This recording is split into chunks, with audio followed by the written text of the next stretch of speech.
So I was taught, and I'm pretty sure you were taught this too, that money came from bartering. And bartering, for those of you who don't know, is just a situation where two people come together and one person is like, I have 50 chickens, and the other person is like, I have 10 knives. And the person who has chickens is like, oh my gosh, I wanted knives too. And the other person like, who has knives is like, oh my god, I want a chicken. And then they trade. That is bartering. How this other person knows this person had needed knives? Who knows? How this other person knows that somebody needed chickens? Who knows?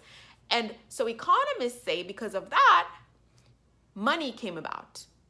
And they don't really explain how that transition from bartering to money came about because, according to this article that I read, that is a lie. Money did not actually come from bartering because anthropologists do not have any proof that in instances where people knew each other in a community, people bartered at all. In fact, a lot of instances where economies call bartering were actually gift economies.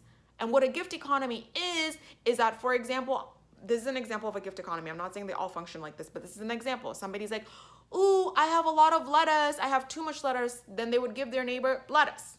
And they would do it not just because you were being nice, but also because their neighbor made really cute sweaters, for example, that were really warm. And sometimes your neighbor would make too many sweaters, so their neighbor would give them a sweater. So they would just gift each other. And that was how a lot of systems existed before money. Now, why is it important that the economists always lie to us and tell us that money came from bartering?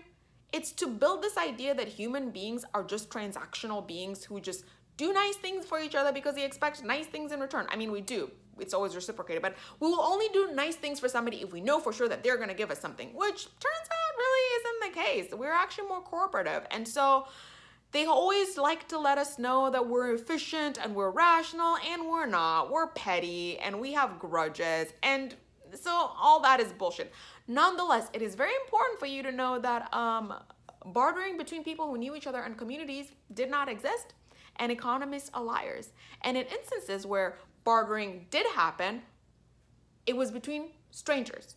And in those particular instances, it wasn't this rational trade where they were like, 5 chickens for 10 knives. In fact, there was like a lot of rituals involved around it in terms of determining who gets who and what gets what, and value really wasn't placed in the same way that we place things.